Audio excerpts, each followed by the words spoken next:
Good afternoon, everyone, and welcome to all of you in Zoom land and welcome to you in Lincoln Park. Before we begin our roundtable presentation, we have a commercial. Father Hugh O'Donnell, please come up and tell us about the new book that is available, The History of the Congregation of the Mission in China, 1699 to 1950. Everyone would certainly want it on their reading table. Briefly? Yes, briefly, yes. Yes, 100 years ago, the Superior General asked the American Vincentians to go to China, Eastern Province first, then our province. And we're taking the occasion of the 100th anniversary to publish in English the history of the Congregation of the Mission in China, 250 years. And it's an amazing history. If I asked you how many Vincentians you think were on the mission in China, anyway, you'd be surprised, well over 1,000 in 250 years. And out of those 1,000, 40% were Chinese. So we had a great number of Chinese locations and so on like that. And then this actually covers Daughters of Charity. It's not intentional. But it was unavoidable. It's there. But that starts like 200 years later. But anyway, it's there. And just very briefly, so it's available. Father John Reibold and myself and another person, another scholar, we did the final editing.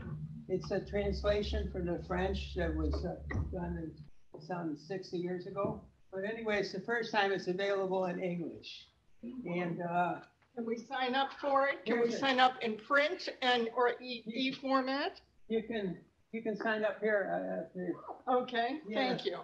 And we'd be very happy to give you a complimentary copy if you like it. You don't have to buy it or anything like that.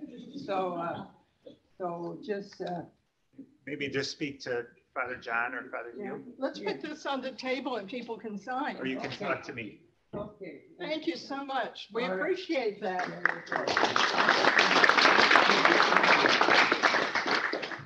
And thank you for your scholarship on this. This afternoon, we are here for the roundtable on the reform of the church. Our first speaker will be Carlos Schickendantz from Argentina. You have the biographies in your folder. I will not consume their time by reading them, but know that Carlos has worked as a theology professor and researcher at Manuel Lavergnée Theological Center, Institute of Theology and Religious Studies at Alberto Hurtado University in Santiago, Chile. And his interests include systematic theology, Vatican II, ecclesiology, the reform of the church, Latin American theology, the theology of the signs of the times, and theological methodology. And we look forward to your discussion on all of these topics, Carlos. Welcome.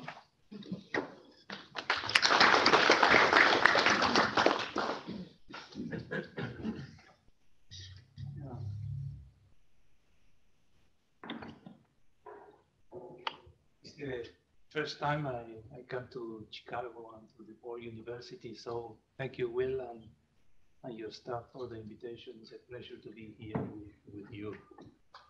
I'm from Argentina, but I work at the University of the Jesuit in Chile. I'm not a Jesuit. That's a sign of humanism. I'm very comfortable working with the Jesuit there in Argentina, also in Chile. So the topic for me is the reform of the church in 20 minutes. So it could be the new miracle for a new saint of your congregation. I want to share, of course, I have to select some ideas, put away another very important, and when I heard your discussions, maybe it would be interesting to select another ideas, but it's okay. The first one, I want to share with you the notion, some ideas about the notion of reform, because at the time of the Council of the Vatican II, it was not a Catholic word, reform. So you only find the word twice in the 16 documents, only twice, 2 times. In the second moment, I want to underline the importance of the historical perspective in order to understand where we are, how deep our challenge are, etc. The third topic, the third point, answer the question if is it possible to have a diagnosis, theological and historical, with consensus about the current situation of the church in her main structure. So, and the fourth point, the link, that's the link between the international synodal process and some key issue that we discern today at the sign of the time. So I begin.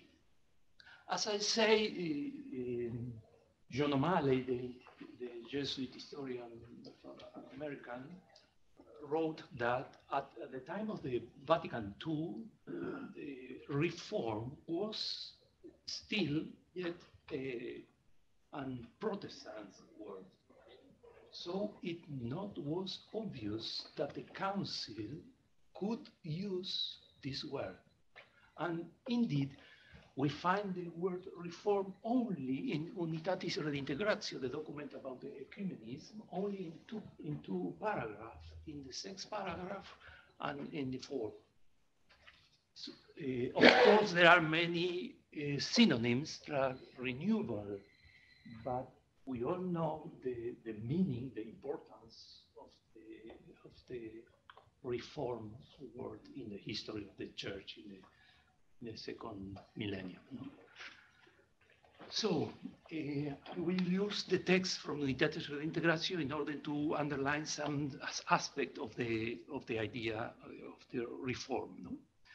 Every renewal of the church essentially consists in an increase of fidelity to her own calling. There is a calling we are answering. This explains the dynamism of the movement toward unity. Christ summons the church as she goes her pilgrim way to that continual reformation. That expression comes from Paul VI some months ago, of which she always has need, insofar as she is a human institution. Here we have very clear the reason, the Christological fundament, and the main characteristic of the idea of reform. The reason is because she is a human institution. So all the rules we apply to understand and reform, all the rules we use to understand and reform the institution, we need to understand and reform the church. It's a multidisciplinary work, not only theological, but we need the help of the other sciences. And here you have a very important information, a continual reform, perenne reformazione. She always has need. There is no times in the history of the church that we can dedicate it to reform the institution or the mentality or the spirituality. The reform of the church should be permanent. And the reason here is very clear, because she's a human institution.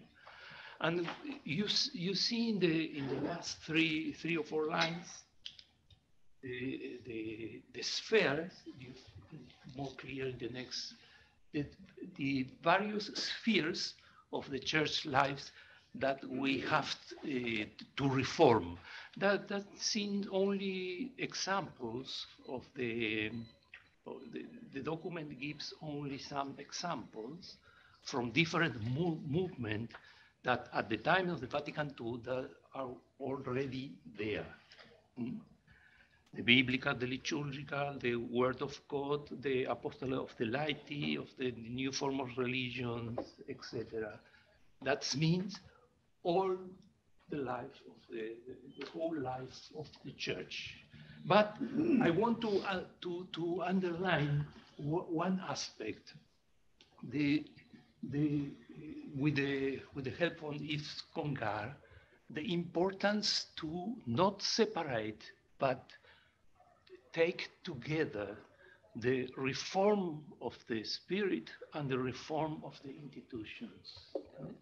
Then that's a very important article of Yves Congar of this topic published in Concilium in 1972. Many times we have, and the authorities especially, have the tendency to underline the importance of the spiritual reform. But we need to do this job all together, all the time, because there is no one direction. The renewal of the spirit that has its effect in the reform of the institution. On the contrary is also true. So if with new institution we work in favor of a new spirit. So there is a circle here and not in one direction. So one point very important is to take these two steps together. There is another way to explain the same idea. That's from Serena Nocetti, a theologian from Italy, and she wrote that every reform of heterogeneous institutional subjects, as the Catholic Church follows a threefold plan. First, the change of the ecclesial self-awareness, the self-understanding of the church. The renewal of the form of the ecclesial relations and the transformation of the structure, all together. Congar has published a very interesting article.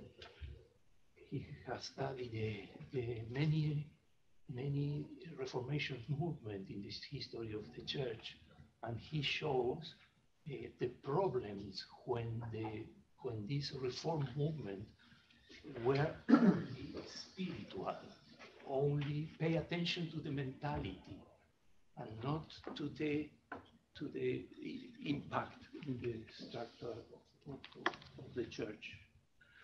And that's my second reflection about the importance of the historical perspective. I'm quoting here to an article of Yves Congar. Thanks to the history, we understand the exact proportion of things. We avoid taking as tradition that which only comes from the day before yesterday and which has suffered alteration in the course of the time. We remove drama, it's a Google translation, we remove drama from the concern that the appearance of new ideas and forms inevitably arouse in us. If history is something more than mere erudition of journalists of the past, we will be able, thanks to it, to situate ourselves better in the present, become more loosely aware of what is really at stake, and better understand the meaning of the tension we are experiencing. It's my conviction from my studies, from my readings, that we can only understand the problem we have now in every level of the life of the church, if we have a broad historical perspective that explains the situation we are living, the problems we are dealing with. The third point from my presentation answer the question is it possible to have a diagnosis about the situation of the church in reference to Vatican II and to the reform we need to do in our present times? So I'm very interested in the consensus, because if we have this possibility, it's much better for the understanding of the situation and for the work we have to do for the future reform. So that's why in my articles, I cannot show here that so many information. That's why in my article, I quote many important, well-known, well-accepted theologians from different parts of the world here, John O'Malley, historian from here, from America, Herbert Legrand, maybe one of the most important ecclesiologists of our time, Ghislain Lafont from French, etc., etc. And we can have a diagnosis with consensus. And for me, that's a very important information we have at hand. All agreed that the importance of the Gregorian reform of the 11th century, the historical perspective.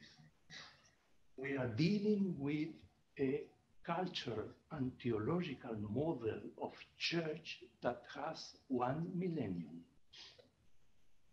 That's why it's not easy to reform.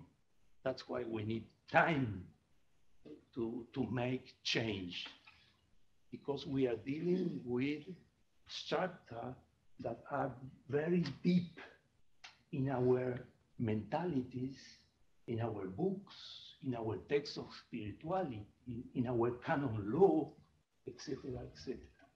That's the point. The central principle consists in the power of papal authority and all the authority, the ordained ministry in the church. The reform was the great dividing line in the history of the Western Church.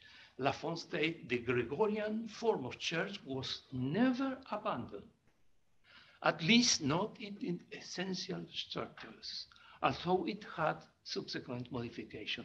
An important moment is highlighted by Every Dals. You know him for sure. And look, pay attention to this phrase. The current structure of the church, especially in Roman Catholicism, bear the very strong imprint of past social structure of Western European society. Very clear. In other words, it remains in practice a mode of government inherited from the 18th century European monarchy. Lafont.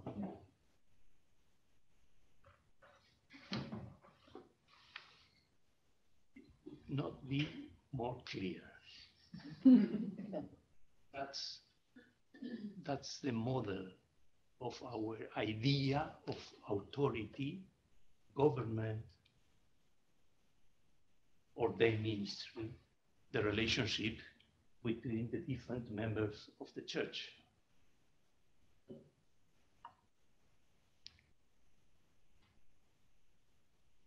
Okay, that's the next one. That's why, that is very interesting. Hermann Pottmeyer, I don't know if you know him, he's a very important German theologian. He described 5 priorities in order to characterize the model I have described. The first priority of the universal church over the local churches. The minister, ordained minister, over the community. the monarchical structure of the ordained ministry over the collegial structure, the priority of the ordained ministry over the charisma, and finally, the priority of unity over the diversity. What are we doing now, since Vatican II very clear? We are changing the balance. Now we are underlying the factors that in our old model were disappear. Joseph Ratzinger wrote an article about and talk about the disappearing of the local churches in the second millennium. So what are we doing now? We are looking for a new balance in relation to a culture and historical and theological model of church that has 1 millennium. Who can do this task in 1 year, in 10 years, in 50 years? We need time. We need time. And that's why the conclusion for this part, this brief theological culture panorama is not only theological, it's culture, has to do with the monarchy, the government's modes of the political science, which we have sketched with the help of other authors. Allows us to understand even today, at all levels of church life, the processes of accountability, transparency, participation, and consensus are marginal. Those are not values in a monarchical system. It's very simple, very easy to understand. Since they always depend only on the goodwill of those in authority. That's the present situation, also in the canon law. If the bishops make a consultation, he's a good person. But there is this practice is not guaranteed by a compelling theological vision, backed up by a corresponding juridical system. All reform should be not only theological, also juridical. If not, it's ineffective. Yeah. We are reforming institutions, so the reform should be also juridical, no? As is the case in modern institutions. That's the novelty and the expression from many theologians about the Copernican revolution, no? And now the idea of the people of God, the inclusive notion of people of God, that represent a revision of the spine, of the column vertebral of the Catholic Church. In the other model, in the model of the second millennium, the spine vertebral was the ordained ministry, the authorities. The new one is the inclusive notion of the people of God. So we describe ourselves when we think about our own identities, we begin describing our common belonging to the people of God. We need time in order that this important idea become relevant, in order to think and to build a new model of church. Yeah. So, and the first time I here 5 minutes, I wanted to link the synodal process with Vatican II and with the key issues, some of the key issues that we discern today as sign of our times. No? My observation is, but by its very theological nature, the international synodal process underway represents a step in the right direction. It's always important for institutions to choose the right direction. Then we have the problem of the speed. But the right direction is very important. The right direction from the perspective of the ecclesiology of the people of God. It's moreover, but by its very, very nature, intrinsically, not only theological, but also culture, it represents a step in the right direction on at least three issues of great relevance in our days. Of course, the issue of the women in the church, the marginalized people in a decolonial perspective. I want to introduce this systematic word also in our discussions, the marginal in a decolonial perspective, and the abuse crisis, of course. Only one word about this topic in relation to the synodal process. The place and participation of women in the Catholic Church is perhaps the most important challenge with the church model we had. Clericalism and machismo. That's very clear that maybe it's the litmus test we have. We are facing, I think you agree with me, we are facing maybe one of the most important cultural movements in the history of our humanity. The new situation of women in society and in the church, no?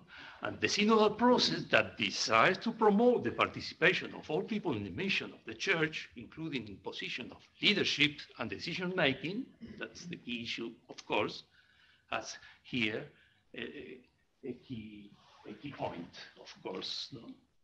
So in 5 years, we can judge the synodal process under this perspective. No? What's the result? The second, in relation to the second issue, the synodal process, which must include multiple spaces or places for listening, especially to those marginalized in society and the church, recognize in each person and social group a necessary wisdom, a wisdom that is necessary for the mission of the church.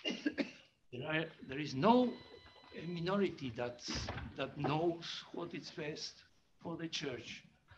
And the social and cultural periphery have a privileged point of view, as theologically based on the option for the poor have shown the presentation this morning. No?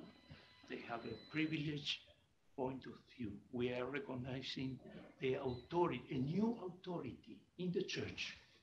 The Pope, the Bishop, the Bible, the sensus fidei, the poor. A new in our times. That's why our time is wonderful.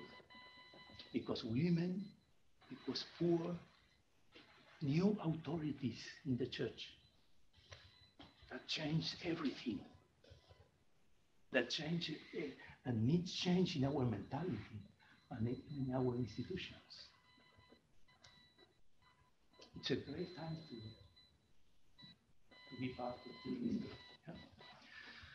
In this sense, an authentic synodal process is by nature, intrinsically, a process in a decolonial perspective, because underline the importance of the wisdom of the periphery. The localization is very important. Not the idea from the center of the government, but the wisdom of the people, the normal people. And the last point, in relation to the abuse crisis, one of the most important problems we have today, the abuse has brought to light not only the crime of individual persons, you know very well, but more importantly, the systemic, and again, the systemic dimension of the problem and the centrality of the issue of power.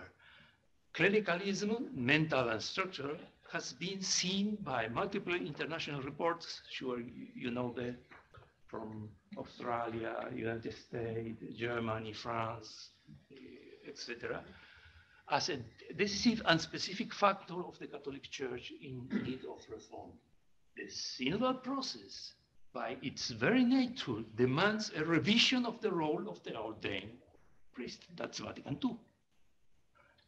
The ordained ministry. The task of sharing power and strengthening accountability are specific relevant goals. So I finish. In synthesis, the reform of the church from a synodal point of view is a response that can be considered in the right direction in relation to Vatican II and to important challenges of today. It needs to be pursued with determination, perseverance, and courage. Thank you.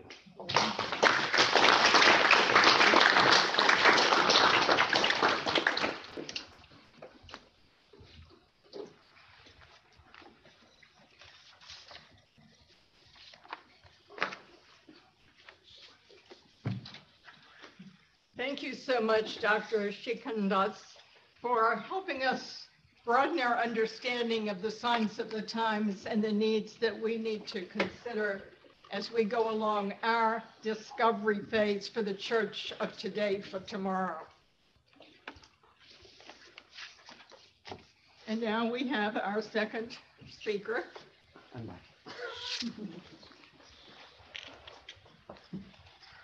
We welcome Dr. Mattieu Brejon de Lavergnée to the podium.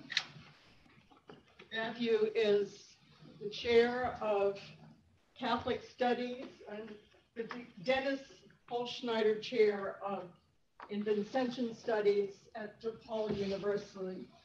And he is the author of The History of the Daughters of Charity, of which we look forward to Volume 2 very soon.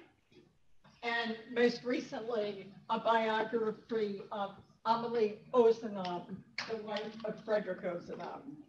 So, Dr. Brejon, we look forward to you speaking to us today on do we invent the saints we need? Pope Francis, the saints next door, and lay Vincentians. Thank you. Thank you, Mattieu.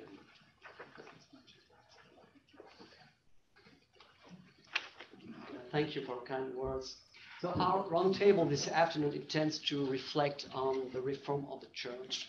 So in light of Pope Francis, I would like to address the sexual abuse crisis we just talked about, and to present some reflections about new ways of holiness that we dramatically need today.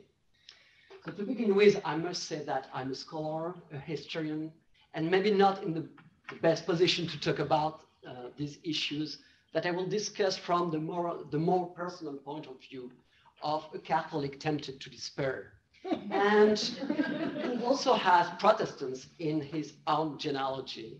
One of them even had his head cut off for burning a church. So more reasonably, I would like to start with two thoughts from Pope Francis in 2018. The first one is about clericalism. In August 2018, he sent a letter to the people of God just after the revelation of sexual abuse in the US Catholic Church following similar scandals in other countries.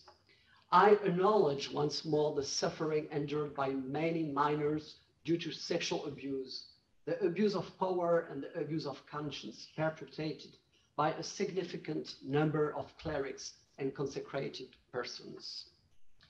Calling for a cultural change rather than only specific measures, he denounced clericalism, which is, according to him, an attitude promoted both by clerics and lay people that gives too much authority to the priests and, I quote, tends to diminish and undervalue the baptismal grace that the Holy Spirit has placed in the heart of our people. The culture of silence and the fear of scandal, also unveiled by the recent report on the child sexual abuse in the Archdiocese of Baltimore must be mentioned. The second thought is about holiness. A few months earlier, in March 2018, Pope Francis released a call to holiness into his words. He wrote, "To be holy does not require being a bishop, a priest, or a religious. We are frequently tempted to think that holiness is only for those who can withdraw from ordinary affairs to spend much time in prayer. That is not the case. We are all called to be holy by living our lives with love and by bearing witness in everything we do, wherever we find ourselves." When I ask my students to reflect on these words in one of my classes, they are very surprised that the simple fulfillment of their daily duties can be defined as holiness. And when I ask them who they consider to be holy according to this definition, they often answer their mother or grandmother rather than their parish pastor. So if we connect these two observations about clericalism on the one hand and holiness on the other hand, how can we acknowledge the spread of holiness in ordinary lives today? Are we not invited to consider again what was stated 60 years ago during the Second Vatican Council, especially in the dogmatic constitution Lumen Gentium we just talked about the common priesthood of the faithful, the universal call to holiness in the Church? And I quote, "Thus it is evident to everyone that all the faithful of Christ, of whatever rank or status, are called to the fullness of the Christian life and to the perfection of charity." We could also refer to a longer and rich history of spiritual literature for the laity, from the 17th century introduction to the devout life we discussed yesterday with Alison, to the 20th century Camino, written by José María Escrivá de Balaguer, both of them bestseller books and an invitation to sanctify everyday life. Another way, besides a theological and spiritual work, would be to rely on the Catholic cultural sense to promote other models. We know how much popular culture and religion are intertwined, and how a more intellectual approach, typical of the 1960s, failed to eradicate, at least to purify, what was considered by many clerics as superstitious. People often pray the saints more than God himself. They light side chapels rather than the main altar. They light candles rather than kneeling in front of the tabernacle. They love pilgrimages and naive images, perhaps because saints, especially local saints, connect more easily to their daily lives. As a consequence, one way to better promote the holiness of the laity could lie in the canonization processes. Do our official saints reflect this large spread of holiness among the people of God? I think that it is not enough to say with Pope Francis, again in Gaudete and Exultate, let's not only think of those already beatified and canonized. The Holy Spirit bestows holiness in abundance among God's holy and faithful people. We cannot avoid a serious discussion about the politics of canonization promoted by the Church, and I refer here to the institutional change, and more precisely maybe to assess the work of the dicastery for the congregation, for the causes of saints. Indeed, canonizing someone implies a historical judgment. It says something about how the Church considers its own history. I like this quote from a Jesuit and historian, Michel de Certeau. "We reorganize the past in terms of the sense we want to give to the present." History really talks about the present and not only addresses the past. But canonizing someone is also a pastoral act. Who do we offer to admire and to imitate? And if we take the point of view of ordinary believers, who can help them to respond today to the call to holiness? To put it another way, what sense do we need to invent? Where you might recognize the title, I hope suggestive, if not provocative, of my communication today. So what sense do we need to invent? To answer this question, I try to go to a larger picture, and I built a database of the canonizations from the beginning of the 20th century to today. So what you can see on this figure of 828 canonizations, which are here for the 20th century. So of 828 canonization, John Paul II and Francis appear to be the main makers of sense. The numbers here, but it really started with Paul VI, you know. So there is a real change starting in the middle of the 20th century. So even if canonization is a long process that speaks about that speaks to the choices made in previous years, what can we say about these last 60 years of canonizations? Do they reflect the theology of the laity promoted by the Vincentian? The unprecedented number of cases are due to collective canonizations of martyrs, which include large group of lay people. They reflect the political conditions in which the church had to work from the 16th to the 20th century. I mean, its claim for freedom of conscience in the context of Reformation, such as the martyrs of England and Wales. The evangelization of non-European countries and its dangers, see the martyrs of Korea, Japan, and China. Facing also the ideological, the anti-clerical ideologies and context of civil wars, the martyrs of Mexico and Spain. So being killed in odium fidei remains the best way to be recognized as a saint. See the perspective. This is certainly relevant in countries where Catholics today still face open or insidious persecution, but it doesn't seem to really respond to our need for more ordinary ways of holiness. Those are more likely to be found in individual canonizations. So I built another figure, which is here. So the individual canonization from Paul VI to John Paul II. So you have 145 canonizations. If you look at this first figure, you can see that we have quite a good balance between male and female saints, even if there is a slight privilege for male saints.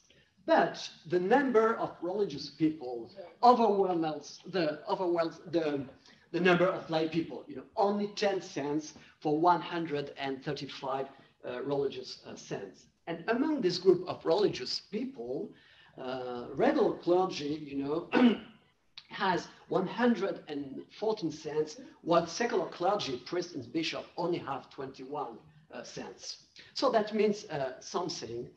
And I think this is truly the image of a clerical church.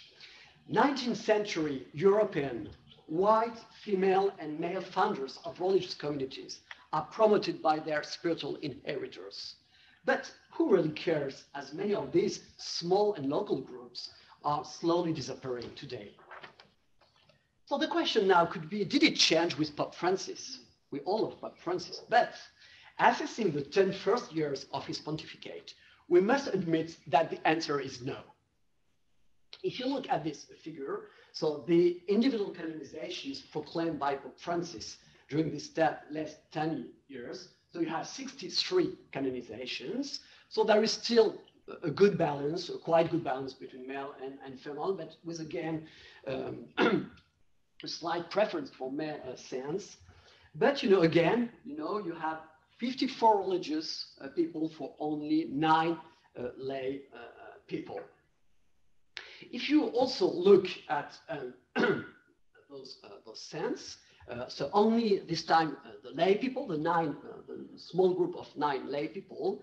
So here you have 6 men for only 3 women, which doesn't fit with the reaction of my students. So who is a saint according to you, my mother? So here you have more men than women. And also you have 7 single people for only 2 married people, which could be surprising. And if we look at where those saints lived, you can see that they all live in the global north. 3 came from Italy, 2 from France, 2 from Portugal, 1 from Switzerland, and only 1 from India. So again, how can Catholic from the global south, be concerned by 8 Europeans for only 1 man from India? Of course, we can say maybe that this data reflect less on Pope Francis' views on holiness than on the burden of time, as these processes all started under previous pontificates. Looking now more specifically at the Vincentian family we want to talk about. So I observe what I call a sense gap in the Vincentian family. I'm just letting you thinking about that. So what is this sense gap in the Vincentian family? So here you have another table with the 2 main societies of apostolic life in the Vincentian family, the Congregation of the Mission and the Daughters of Charity. And I chose 2 lay associations, the Association of the Miraculous Medal and the Society of St. Vincent de Paul. You have the numbers of this organization, the number of countries where they are settled today, and the number of saints, blessed and venerable people within those groups and where they come from. We can just take a look at that. So my comments on this table are, first, there is a major gap between the current number of the members of those societies and the number of their saints. And again, if we consider with Pope Francis that holiness is present in the people of God, there is no reason to have such a difference. Secondly, even without counting the number of Spanish martyrs due to the Civil War, recognized saints from the Vincentian family come mostly from the 3 main historical countries that are France, Italy, and Spain, even if those people died in another country. And Brazil is the only country from the New World. So, too clerical, Vincentian saints are also, I think, too European. We could certainly better acknowledge the role of lay organizations, as they played a key role in the lives of people who have been canonized for other reasons. So I'm just going to give you 4 examples. So 2 are lay people, Pier Giorgio Frassati, a layman, and Gianna Beretta Mola, a laywoman. So all of them canonized during the 20th century. So they were members of the Society of St. Vincent de Paul. 2 religious people there, Jean-Léon Le Prévost, priest, founder of the Religious of St. Vincent de Paul, and Henri Planchat, priest of the same congregation, who is going to be beatified in 2 weeks in Paris. So all of them, when they were lay people, were members of the Society of St. Vincent de Paul. So maybe we could increase a bit the role of those lay organizations. I would like now to illustrate what I try to demonstrate through data with 2 more concrete examples. One is a man who remained single, member of the Society of St. Vincent de Paul, founder of a youth organization and a soup kitchen in one of the poorest areas of Paris. His name is Paulin Enfer, and by the way, Enfer without the final T means hell in French. So Paulin Enfer and his process of beatification officially started in 2018, so just a few years ago. The other is a woman, wife of an already blessed man, who certainly played a key role in the heroic virtues of her husband, who died early. She remained a faithful widow, but was left aside from the process of canonization. Her name is Amélie Ozanne. Paulin and Amélie both lived in Paris during the 19th century at a time of increasing poverty, which raised what was known as the social question. How do we respond to this new poverty? Lay people were at the forefront of the answer, and Paris was a sort of laboratory of experiences. In this highly anti-clerical city, lay people from the middle classes can maintain contact with working classes where priests would have found a closed door. That could explain why Paulin Enfer maybe never became a priest, nor joined the recent congregation of religious of St. Vincent de Paul that were founded for the same purpose. Paulin was typical of this first generation of social Catholics before Rerum Novarum in the 1890s that contributed lately to raise awareness about social issues among the clergy. It was indeed among lay organizations that Paulin learned his job of a lay saint, the Society of St. Vincent de Paul, with whom he visited the poor, the Catholic worker circles, where he exercised his skills as a magician. Coming from the lower middle classes that immigrated to Paris in the 1850s, Paulin Enfer received his education from the Brothers of Christian Schools. When schools were secularized by the Republicans in the 1880s, so the Republicans in the French history are on the left side, he started to gather children from public schools to catechize them, and to attract them, he organized entertainment. The Saint-Joseph patronage became a huge organization under the supervision of the Society of St. Vincent de Paul. And Paulin, that you can see on this picture, was its volunteer director, even moving to an apartment in the buildings of the youth organization to be closer. During the day, he worked at an insurance company, and during the evening and the weekends, he dedicated all his time to the boys of the patronage. It's among them that started the idea of a soup kitchen, la mie de pain, which means breadcrumbs, to take care of poorer people, and as a school of charity for the poor children who were members of the patronage. For all these boys, Paulin was their dear Papa Enfer, and in his letters, in his articles, he called them his children. And once they married, Paulin remained close to them, and with his own money, he bought a large estate in the countryside to welcome them with their family during their summer vacation. All while committing his life to the service of the youth and the poor of his neighborhood, Paulin Enfer also had a strong spiritual life. But I think that he never tried to force anybody.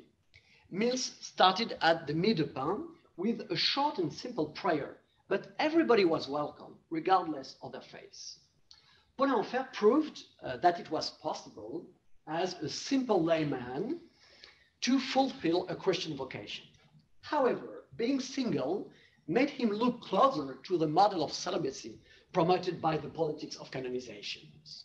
So why not also consider marriage as a way to holiness? And I would like to address here a failure, I would say, in one of those processes of canonizations. So this is what unfortunately happened with the beatification of Frederick Ozanam. When his process started in 1925, the Society of St. Vincent de Paul was still a strictly male organization. People saw their founder as a model of intellectual life and considered him as a new and lay Vincent de Paul dedicated to the new poor of the industrial civilization. Lacordaire himself, who wanted to attract Ozanam to the Dominican order that he reestablished after the French Revolution, wrote that Ozanam, his friend, fell in the trap of marriage. And when Ozanam was beatified in 1997 by John Paul II during the World Youth Day in Paris, the Pope mentioned his relationship with Sister Rosalie Rendu, a daughter of charity, but not his own wife, Amélie. Is it not amazing that for the promoter of the theology of the body, who was certainly misinformed,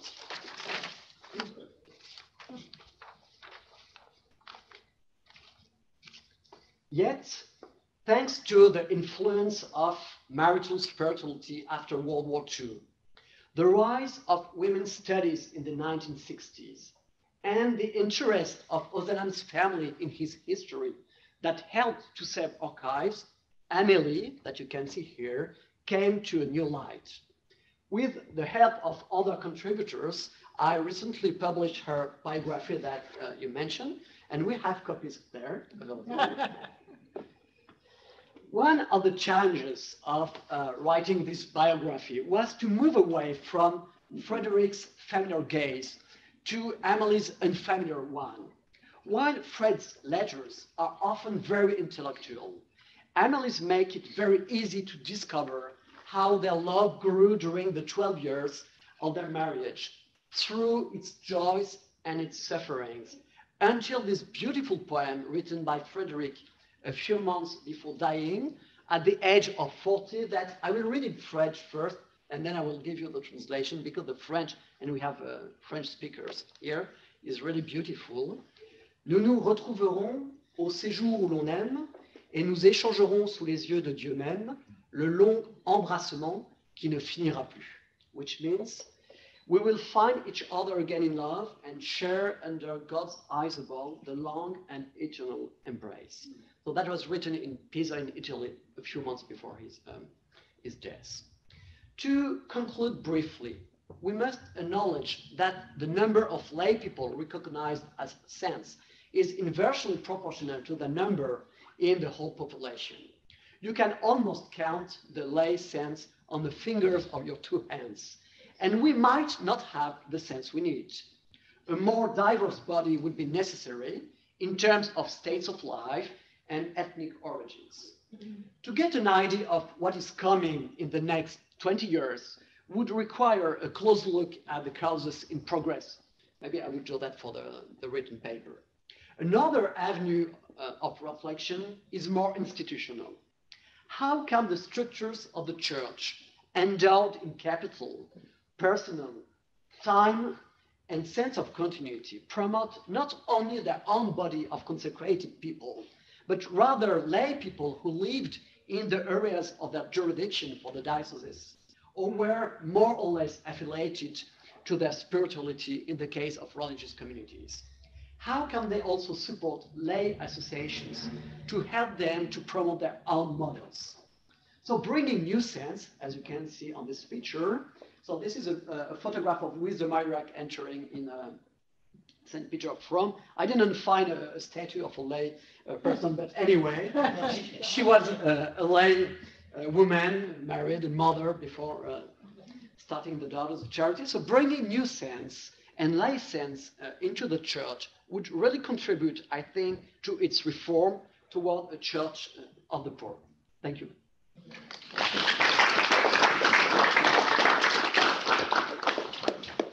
Merci beaucoup, Monsieur. Thank you, Matthew. You have challenged us that in our ministry of service, we need to promote, live, witness, and promote the universal call to holiness among all those whom we serve and those with whom we collaborate. And now our last speaker for this particular session, but not the least, is our brother, Reverend Guillermo Memo Campuzano, who is the Vice President.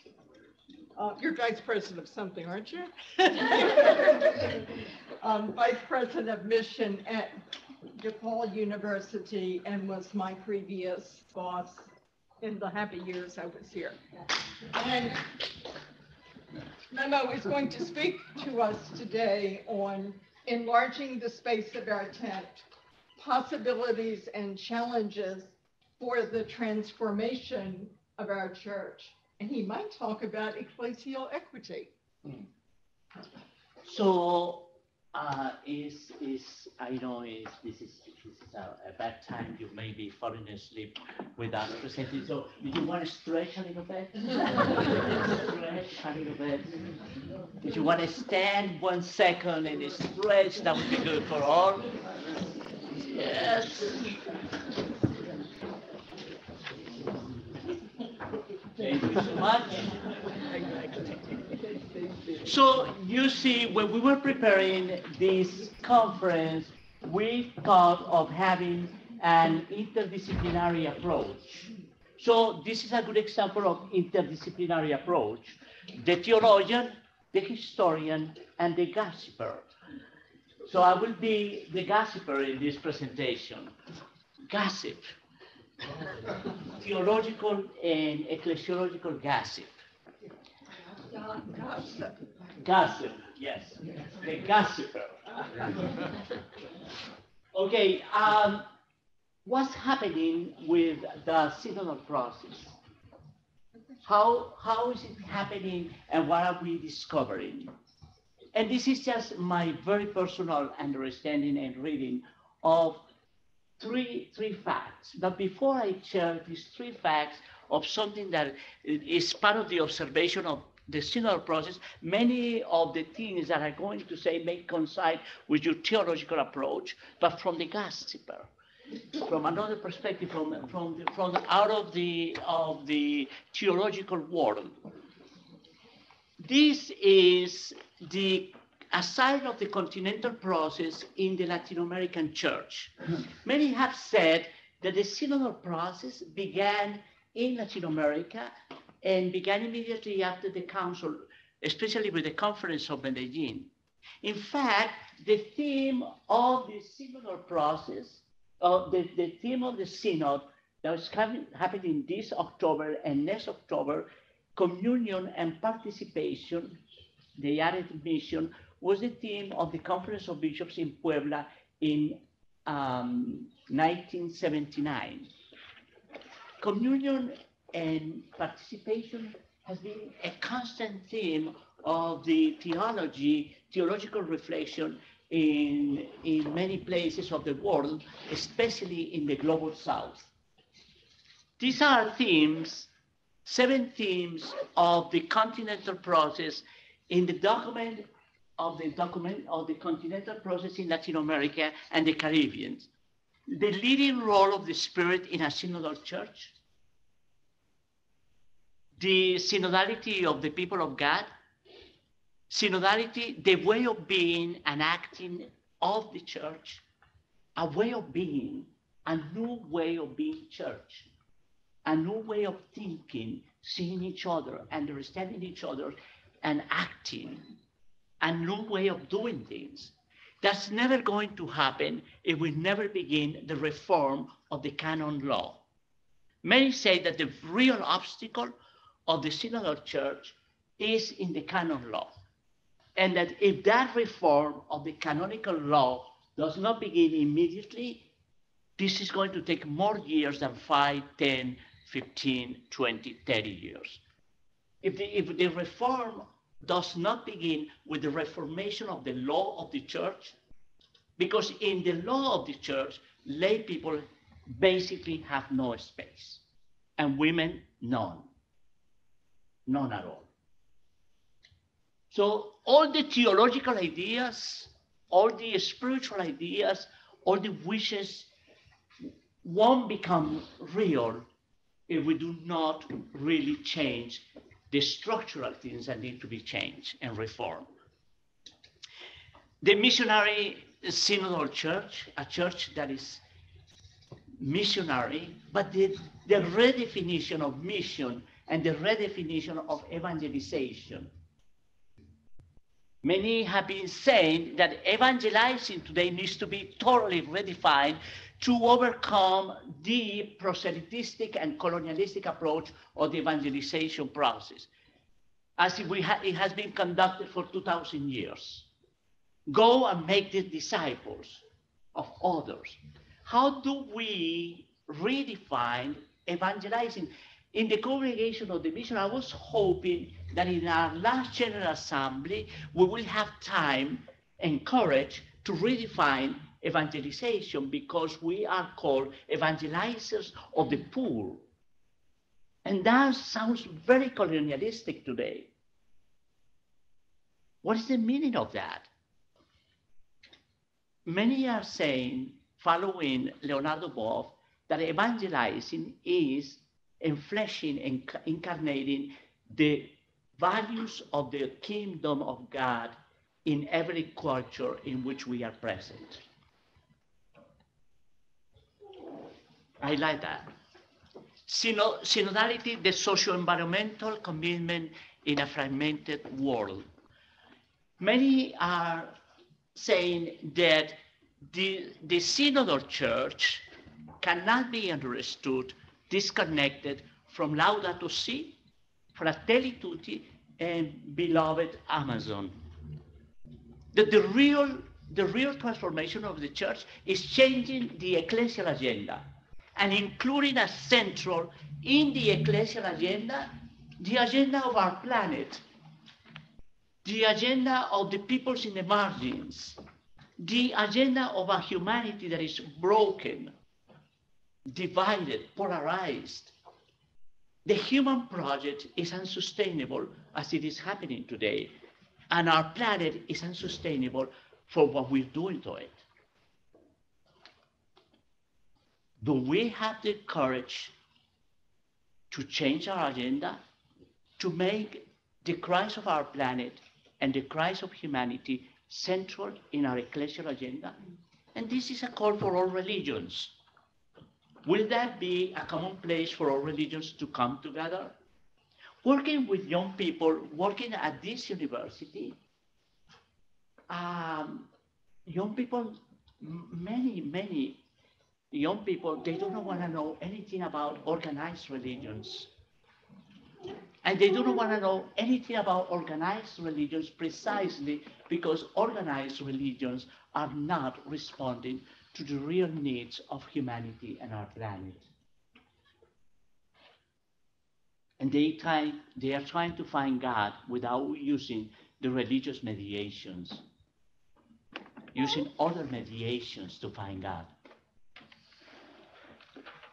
Do we have the courage to make social and environmental justice central to the ecclesial agenda? Invest resources, human and economic resources, structures, to contribute to this? The synodal conversion and the restructuring reform. I was in the opening of the synod, and I was in a session with cardinal bishops, priests, few lay people, and few religious women. And the concern of several of the bishops and cardinals in that meeting was that we cannot use the word reform. That's not Catholic language. Reform is not Catholic language. Say other things, but don't use the word reform is too strong. Reform is too much. That was part of the conversation. Do not use the word democracy. No. And at that moment, the Germans were already talking about a parliamentarian church. God help us. Don't even say it. So, in the opening of the synod, the president of the synod, the Pope Francis, and other people were trying to tell the bishops and the cardinals in the room, do not worry.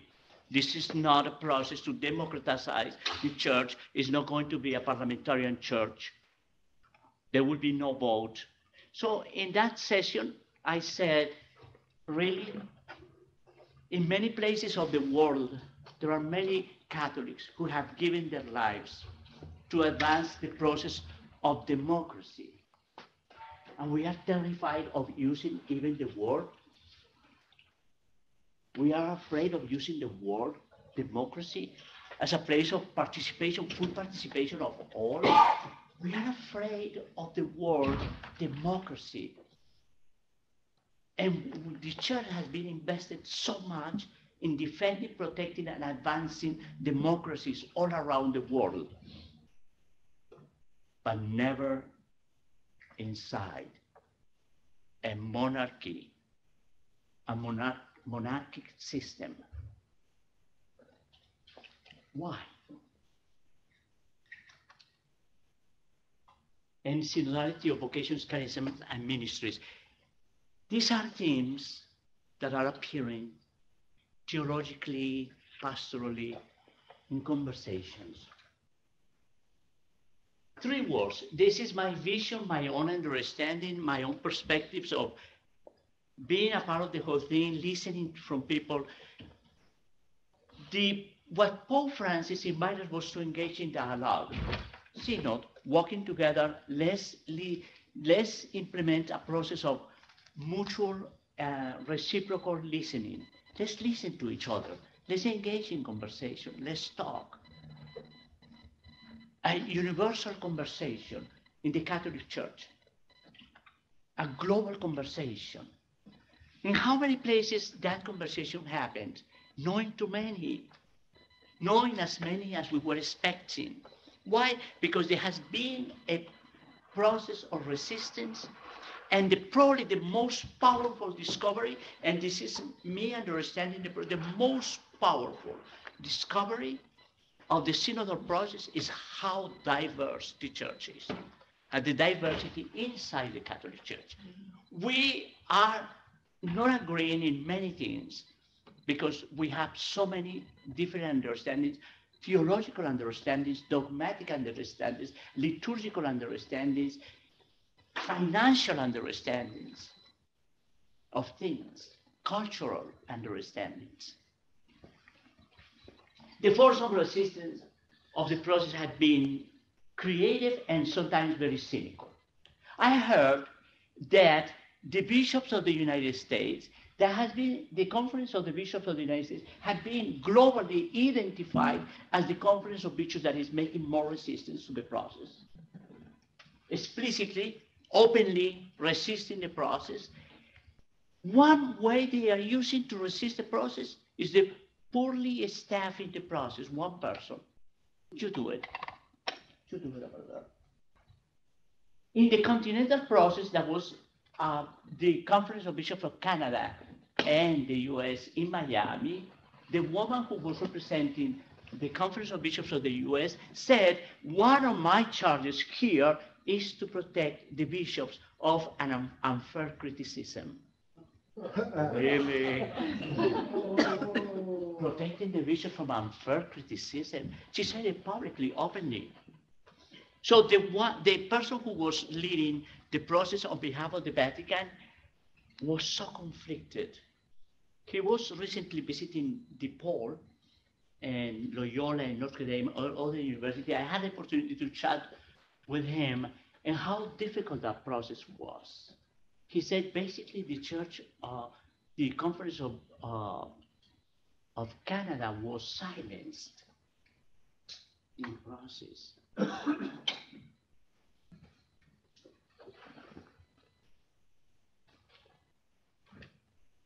Never has the church's diversity been more evident than today.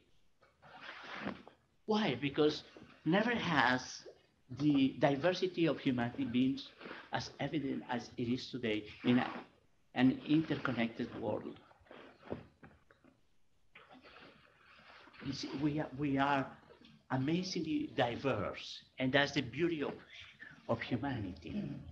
And that beauty of diversity is being expressed probably for the first time with freedom inside the Catholic Church. Never has it been more challenging to define unity or one or communion than today for the ecclesial polarizations. And never has it been more challenging to define church as one. One of the theological characteristics of the Catholic Church, the church is one. Really, we will need to explain that. Tell me how. How the church is one, and how the oneness of the church is expressed in multiple, colorful ways and forms. Not just for the color of our skin, for everything. What is emerging is the need to work for ecclesial consensus. This is a time for us to agree, not in everything, in the minimum that will maintain the church, the identity of the church. The absolutely essential truth, which demands a really, really willingness for people to move out of their comfort zone and to sacrifice many things in which we won't agree, unless we continue to do it through disciplinary processes. Are we ready to consensus, to talk about ecclesial consensus? Because there is no consensus if there is no space for dissensus, for discomfort, for thinking in a different way. The word consensus reclaims the word dissensus. They cannot be separated. And ecclesial equity. Yes, Sister Marianne. Ecclesial equity. One of the signs of the times in our society today is the call for social equity in an inequitable human experience. The world is so inequitable that it's even one of the goals of the United Nations, Goal 10, to overcome the inequities between countries and to overcome the inequities inside countries. And we need to overcome the inequities inside the Catholic Church. Are we willing? Are we going to do it? How is this possible? It's the 21st century. The goal of gender equality has been described since 50 years ago by the Global Parliament of Religions as an essential ethical principle to build together a universal code of ethics. A universal code of ethics in which the essence and the base is that we recognize each other as equal, who are different, and different who are equal, equity. And the church has been part of the problem and not of the solution. Well, that's very problematic.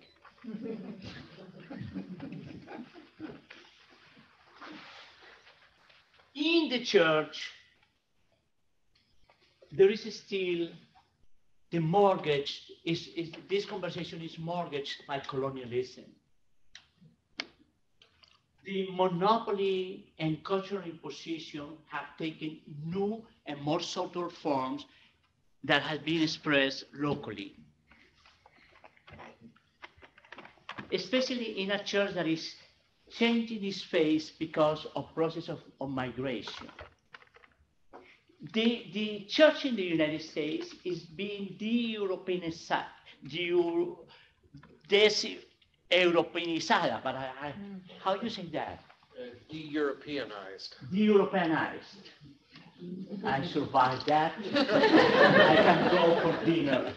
So, and it's becoming a church Latinicized, Africanized, Asianicized. I'm creating those words. And the view is that you understand them. Here in Catholic Campus Ministry, 15 years ago, we were working to bring Latino, Asian, or African American students to a space that was dominated by white students. I came in 2020 from the UN. We finally are in person, and now I say, oh my God, we will need to bring in white students. We need to work to bring in white students. It's like a Latino club. Catholic Campus Ministry became like a Latino club. That's happening everywhere. It's happening in the church and is not being expressed in leadership information. There is no a national plan of formation for Latino leadership. I work with the national leadership of the Latino ministries. There is no plan. There is no a formal plan, because without leadership there would be no representation. That's very problematic. This is what the indigenous peoples contributed to the continental process. Indigenous people from the Amazon. The dynamic, the reform of the church will be learning to listen to ourselves, and above all, to listen deeply. Because when we listen to the other person deeply, with full attention, it touches, it deeply changes our being and requires transforming attitudes, changing ways of relating and moving on to dialogue. They, the ones whose voices were always in the margin and ignored, they have wisdom. In an increasingly globalized world, dialogue, the culture of dialogue is essential. Essential for the survival of the human experience. And for the survival of the Catholic experience. Dialogue is necessary not only with the external interfaith, intercultural, but within the Catholic Church. Somebody said intercultural dialogue. The intercultural dialogue is not with other people, it's an internal conversation in the Catholic Church. It's not with external factors. The internal intercultural dialogue in the church is a dialogue within the institution. That's an essential concept for the synodal process and for the synodal church.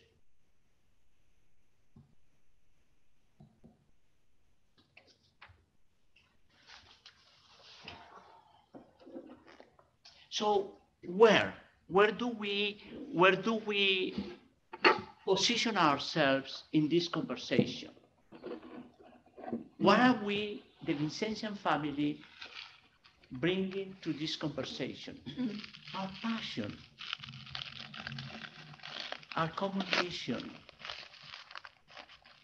our identity. That's what we bring to the table. And today, the preferential option for the poor, the voice and the authority of the poor, the voice and the authority of our planet, that voice should be our Vincentian voice. It should be our Vincentian voice in the synodal process.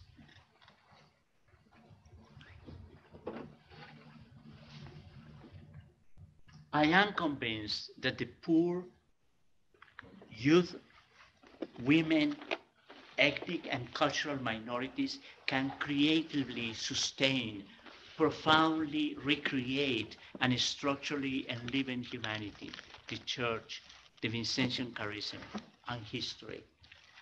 The Catholic Church is already living in a profound decadency in many places in the world, especially in the global north.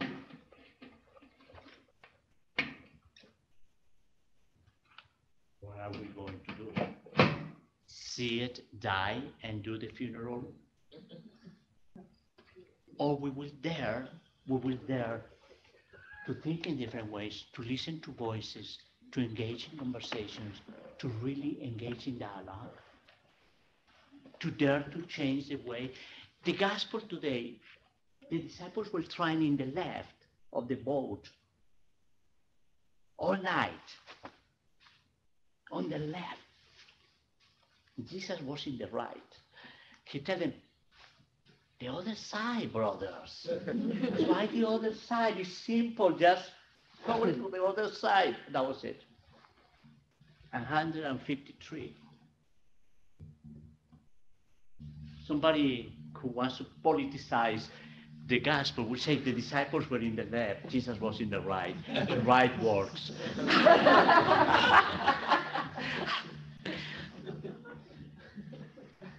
Okay, I think they say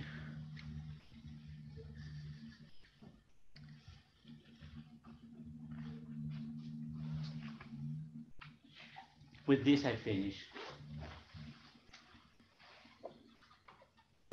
It's not going to happen in a decree, nor in a synodal document. The reform of the church is going to happen from the bottom up, from the in out. If a new church that overcomes the clerical model begins in me as part of the clergy. If not, it won't happen. Me working at DePaul University with lay people, me being able to change the way I see myself as part of the clergy in a diocese. There are a beautiful discovery today in the church of parables of synodality, not the ones who excuse themselves from the process saying, oh, we are already doing it. We have been doing it for a long time.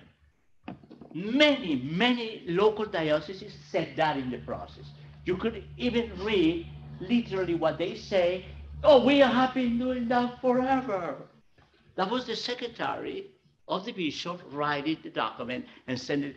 The community was not even invited to dialogue. They were not even listening, and they say, there's an excuse.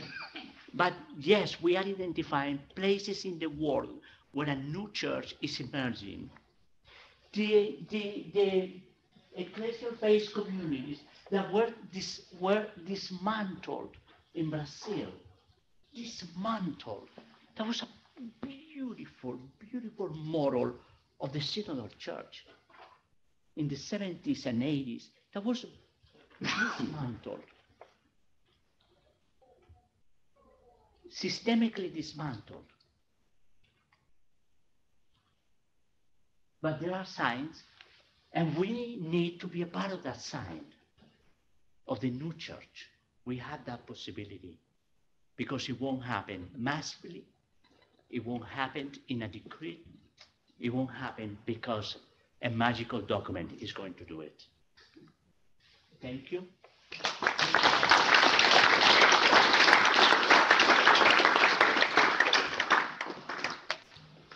Muchas gracias, Memo.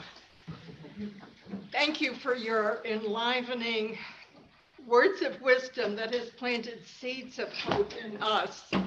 We can enlarge the space of our tent and bring the voices at the periphery to the center to focus on the call to mission. So thank you very much. I would invite everyone to just take a 20-second pause to focus and think, and then we will move into small groups as we have done previously and reflect on what resonated with you or struck you about the presentations we have just heard, the high energy presentations. And what questions might you have for any one of the speakers? And after our small groups, the speakers will gather at the head table to respond.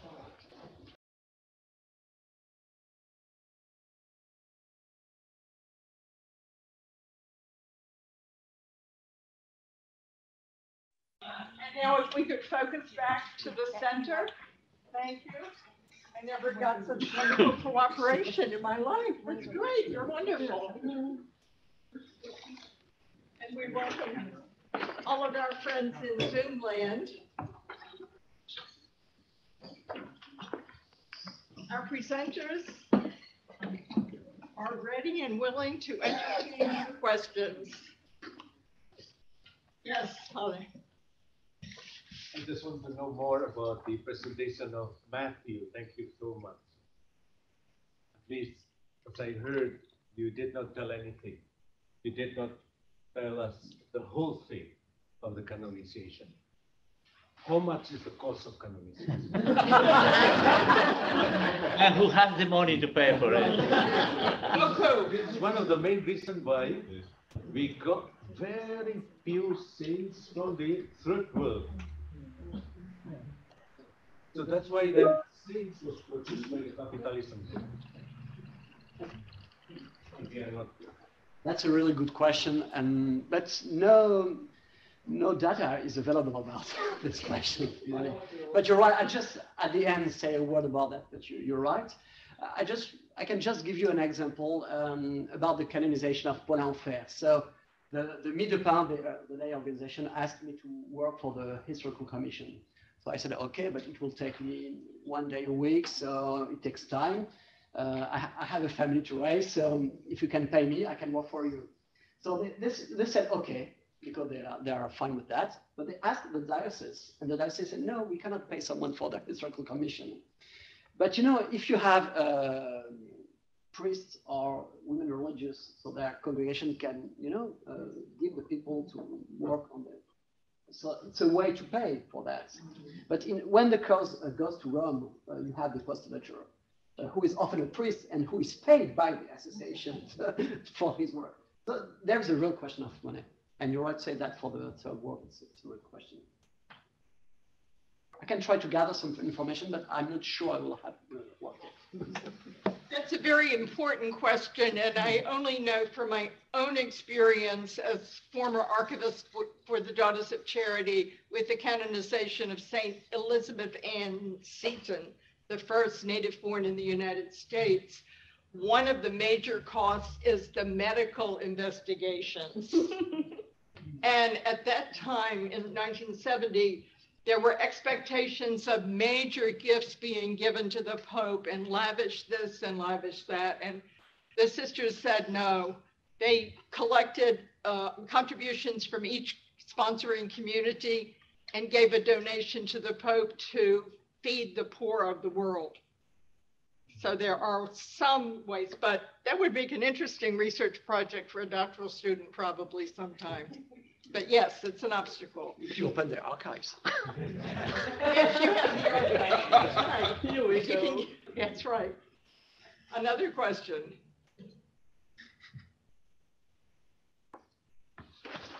Ecclesial equity didn't tickle your funny bone, huh?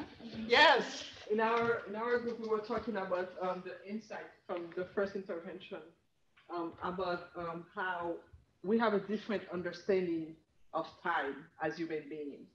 And we live in a society where time goes at a fast pace, and we would always want the church to follow that pace, and it's almost impossible, right? Not because it's an institution that has been there for thousands of years, but it's just such a structure that it would be difficult for the church to follow the pace of society today. So I think it's a tension that we will continue to struggle with as members of the church. We'll always feel that the church is going through too slowly. And I think this is balanced with the insight from Memo, which is the change has to start from the communities. Yes. And then influence what's happening globally in the structure. But the real change, that's where it really happens, not from the institution itself. Even if this systemic or structural changes like the canon law needs to happen as well at some point. Institutions are very slow to adapt. Just a quick interjection here. Someone asked also, I thought law followed practice rather than law changing first. So Could you that was respond, a similar comment. Yeah. What is first, the personal renewal or the reform of the institution? I don't want to use what is first. We have to do both together every day, every month, every year. So I don't want to put them in an order, chronological order, because they have a reciprocal influence. Reciprocal. You can educate persons with a good institution or not. We are in a university. We can educate persons with a good institution. So of course, freedom has to do with the personal decisions. That's very clear. In this sense, I can say that a process of reformation begins at the heart of the people. Okay, but when we look at the church and the process of reformation, we have to plan the spiritual spiritual renewal and the reform of the institution. And I fully agree with your consideration of the problem of the time with the church and the relationship with the biographical time. I have only decades and not centuries as a church. And I have to decide for my life in so many important issues. So that's why reform is so urgent for victims, for women, for poor, urgent. We have to act. And we have to demand to the authorities that they have to act. And the pace, the very slow pace, is another way to resist the change that is urgent and necessary. Because when we decide to make a change, that change is already irrelevant because history is changing every single minute. It's unbelievable. So that's the problem. It's the way we manage. It's another form, explicit form of resistance.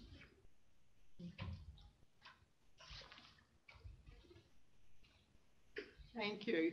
Yes, Francine? So my small group here was, Please speak loudly. my small group here was kind enough to indulge me because I'm listening to all of this, and the question that constantly runs through my mind is, what are we afraid of? What is it that we're afraid of in terms of reform? Knowing about the urgency, knowing about the magnitude of the issues, knowing about the desire to do something, what are we afraid of? What are the people of God afraid of, or what are all levels of the church afraid I of? can answer from the conservative perspective, not mine. With this great history and with the appreciation they have for traditions, they have very problems with change. The word of our time, that was the word, the sign of the time for Gaudium et Spes, change. And they have, the church have problem, the church in general, but the conservative is particular, they have problems with change. They always want to underline the continuity. Do you remember, Benedict? The hermeneutic of the continuity. The continuity. So they don't love change. And we have historical reasons for this not love. The fear of the unknown. Yes, of course there are fears. That's why we have to fight to go to the table and discuss arguments. That's the German Synod. Please, arguments, theological arguments at every level with every issue. Women, participation, power, arguments, discussion, not letters from that comes from authorities. Tables of dialogue with argument, and the best argument has the victory. At the beginning of the process, especially in Latin America, the fear was of the progressive church, that this was going to be a process with a huge investment, that the product will be not enough, that would be insignificant, that the changes will be so meaningless. So the fear is in both sides. There are people who have been fighting for this for decades. They are tired, and they are afraid that this process won't end in anything. And there is nothing that is going to happen, really. So it's part of the fear too. And in the progressive, in the most conservative church, there is right now a tendency to go back even to the pre-Vatican structure of the church, which is the total polarization of the church. There are young priests trying to implement pre-Vatican parishes all over. There are even priests investing time to move the altar to the wall and to invest things in learning to say the Mass in Latin and using all this symbolism and being very careful of those little things. That's happening. It's happening right now. It's one of the problems in many dioceses. Thank you, Memo. Father Stan? Thank you. Bill, our director here for the center, always made this joke that you are at the Center for World Catholicism here in Chicago, but now DePaul is the Center for World Catholicism. In Chicago. Some people think it's in Rome. They are so naive. He's actually here at DePaul, just in case you're wondering. But in a sense, it's very interesting that when you look at scholarship about world Christianity, that the Catholic Church is slow in accepting the reality that we are a car runner. Was the one who talked about that on a very important is an interpretation of the Second Vatican Council, that when it calls it the emergence of the third church or the world church. Yeah, but some of us ask that question, and that's the question I give to the panel. When you talk about the center of Catholicism, the center of Christianity shifting to Africa, Latin America, and now more Latino students at DePaul, at the campus ministry than white students, what does that mean? The Cambridge history of world Christianity only began to use world Christianity from the 18th century. So we go back to the 1st century up until the 17th is Christianity, as if to say that Christianity became world or global only when Africans and Asians began, especially in this third phase, to be in the majority population. But what we are not doing is not analyzing the dynamics of power within the church, which is what is actually, who is benefiting from this current situation and who is losing, who has more power. Mattieu talks about the saint making. So who has more power in recognition? Whose voices are being muted? And I think it's a fundamental problem. So the canon law that you're talking about, Memo, in 1917, why did they make the canon law? How many, there was no single African who was part of that, the drafting of the canon law, even when it was revised in 1983. So we do have a problem of the asymmetrical power relation, even though you might have what I call quote unquote tyranny of number, that you have a huge number, but still knowledge production is done in the global south. And so trying also to reform the church through that system, I think because of this power that has to be maintained, even if the power in terms of number is shifting, cannot. So Pope Francis is trying his best, but sadly, it is not working because of the resistance, serious resistance within I've never seen a Pope so criticized by his own cabinet members. Yes. And so I think he says it has to be reformed from the peripheries rather than from the center. Yes. But it looks like most of our panelists today, you're emphasizing, who's going to change, So who's going to do the work? You guys have projected when the Pope is saying it's not going to be here in Rome. It has to be in Chicago. It has to be in Ciudad Juarez. So, but you guys are saying it has to be, the old system has to reform itself, and clericalism, Episcopalism, I don't think are self-reforming. Thank you for your comment. One example, for me, is very paradigmatic. In the Archdiocese of Chicago, we have been living the Renew My Church process for years.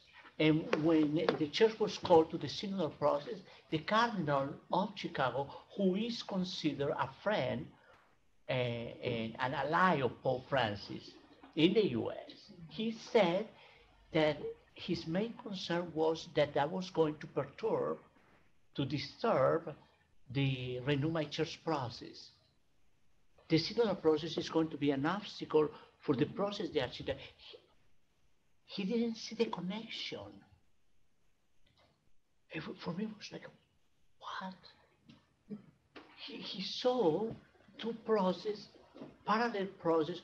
One was going to be an obstacle for the other. Renew My Church. I said, so what's Renew My Church? It is disturbing to me because he is a friend, an ally of the Pope. I really don't know. Where, who, how is this going to happen? We have some online questions. Yeah, I'll just for the sake of time, I'm just going to pose them both together, although they have nothing to do with one another. But Mattieu, your friend Simone Zarowski, which you can talk to separately, so you don't need to respond, just asked about the process of canonization and what is necessary in terms of advocacy from a sponsoring organizations. You can, others may have that interest. You can talk directly to Mattieu. But the other one, and maybe a good way to end, is about the church seems to have problems with change, but in the meantime, we're losing people. So the question is, what has even begun? What changes have even begun? What changes do you already see happening that may be positive? What the question is. Yes. We are losing people for many reasons, and we have to distinguish these different reasons. For example, in Germany, they are losing the same amount of people, the Catholic Church and the Evangelical, the Protestant Church, the same numbers they are losing. And the Protestants, they have a very different vision of the participation of women in the leadership of the church. They don't have Humane Vitae, they don't have the Pope, and so on. And they are losing people. So there we have a diagnosis to do and to recognize that how to live the faith, the Christian faith, in a new culture context. That is in my view, a profound questions that deal with this, for example, this diagnosis, because all the religious institutions in Christianity, in Western hemisphere, we have with this experience of losing people. So there are many reasons, and we have to distinguish them in order to understand the situation and the task we have to do. But of course, what I have just said is not a approbation to do.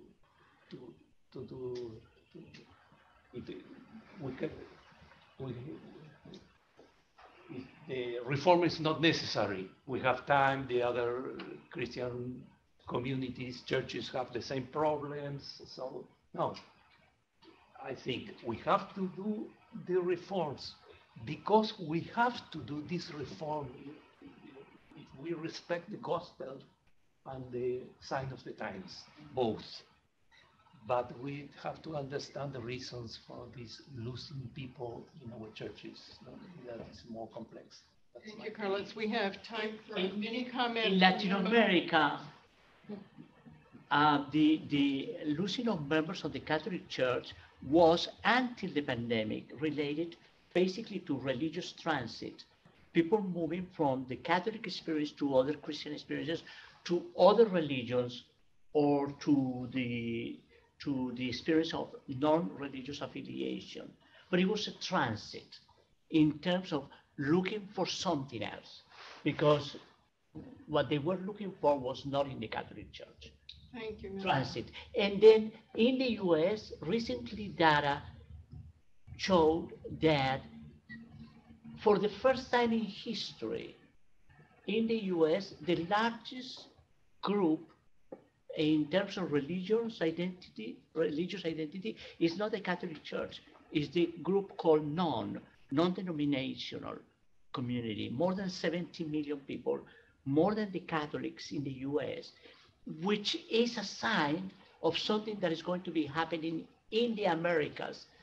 The secularization that happened in Europe in the past 3 or 4 decades is coming here, and it's going to be more and more evident every single day. We will see our churches becoming empty slowly.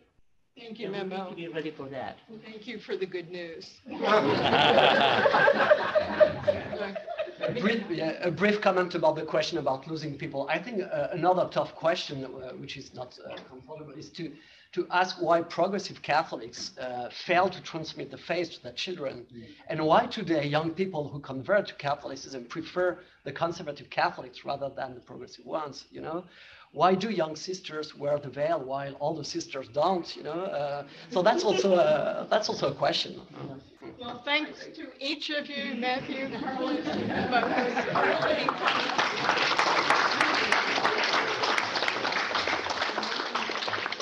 we are officially on break until 4 o'clock, when we will reconvene for a keynote from Daniel Pilalo. Excuse me, one announcement. One announcement, please, Memo. There's a group of 17 students coming for Danny Flario's talk at 4, and we're trying to keep these 3 back